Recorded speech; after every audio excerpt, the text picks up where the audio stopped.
Getting exploration games right has been a tricky endeavor for many developers in recent years. Exploration is, cool, but it's very difficult to make a game where exploration is the main mechanic. Before we begin, we publish new content all week long, so be sure to subscribe and ring the bell to get notified about our latest videos. Exploring for exploration's sake is often not enough to stay engaged, at least not enough for most people, and ultimately that's why 2016's infamous No Man's Sky fell so short of expectation.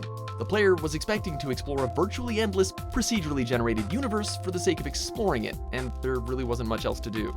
A player's freedom to go their own way and either discover or, alternatively, completely miss out on details or sections of the world is a defining feature of exploration, even when the player is only venturing out in the world to find the next bit of story or the resources they need to build a bigger house. Ultimately, the player isn't so much building a base as they are crafting their own personal experience within the game itself. Pun intended. Exploration can mean very different things depending on the game too. In Giant Squid Studios' wonderful 2016 game, ABZÜ, the player is technically exploring the world, but through a series of linear environments, one at a time. The exploration here is driven by the game's story, which comes to an end after only a few breathtaking hours.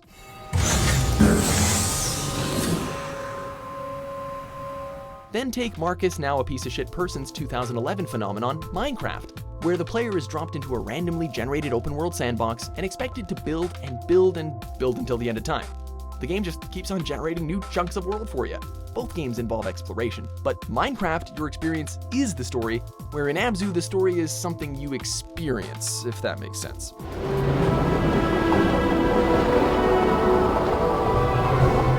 Unknown Worlds Entertainment's 2018 survival game, Subnautica, is by far the best of both of these worlds. Welcome aboard, Captain. All systems online. The player explores for the sake of gathering resources to build and survive, and there is a story here too, a damn good one at that. Subnautica has you hooked from the outset, with a gripping narrative triggered by your ship crash landing on an alien ocean world. You're in a burning escape pod with no resources and no real knowledge of your situation beyond what's immediately available in the PDA menu screens. Initially, the game's daunting, even a bit frightening. Look around and all you can see is endless ocean, with the burning wreck of your massive spaceship off in the distance. There are seemingly no other survivors, and all of the life pods you find are vacant, with the stomachs of nearby predators containing traces of human tissue. Unlike many other open-world survival games, Subnautica's world is handcrafted. Developer Unknown Worlds have created a microcosmic underwater ecosystem. There are a few explorable landmasses, but the focus here is on the deep blue sea. And under the waves, the intricately designed world stretches out with marvelous detail. The planet feels natural, organic, and very, very alien. It's both familiar and unfamiliar at the same time. In the shallow waters, there are coral reefs and grassy plateaus, colorful and filled with useful basic materials.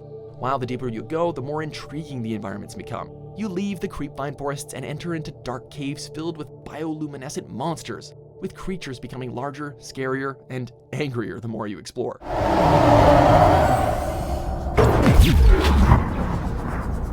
Using high-concept sci-fi tools and various blueprints found in the wreckage scattered throughout the world, places slowly start to become more and more accessible, and little by little the world can be tamed.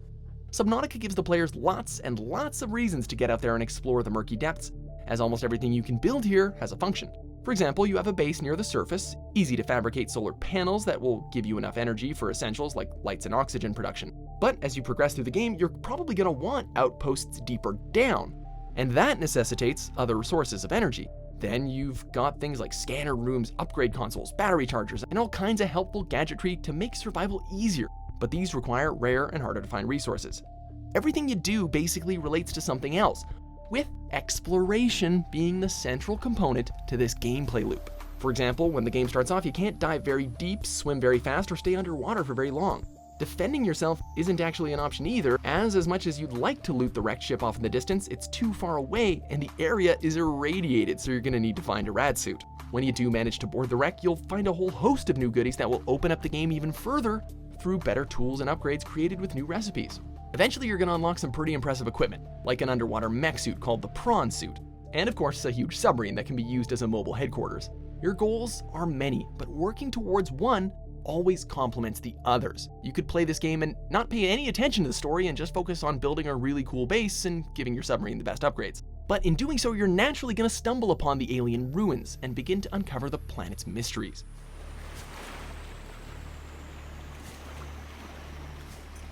And if escape is really your ultimate goal, well, let's just say it's more complicated than finding blueprints and crafting a ship. The aquatic setting brings with it a whole host of dangers and possible horrors too. We all know that anything could be lurking in our ocean's deepest points, and Subnautica plays with this knowledge expertly. One of the most frightening things about a game which isn't intentionally a horror game is that there's a possibility that all of the game's monsters, or monsters like them, could feasibly exist in waters of our own planet. By taking us to an alien world, we experience these anxieties through a new and exciting lens. Unlike the stars, the ocean is right there, but the only way to know what is down there is to physically go. Ultimately, Subnautica is a medley of science fiction successes, building on established and perhaps even cliché tropes like an uncharted world, interesting life forms, and ancient alien civilizations. But it's the way all of these classic themes blend together along with the compelling gameplay, which truly makes Subnautica the greatest open-world exploration game of all time. Humans have spent millennia specializing in how to shackle nature to our will. This planet won't cause us any new problems. Thanks for watching MojoPlays. Be sure to subscribe and click on the link in the description below to check out our suggestion page and vote on what content you'd like to see us cover next.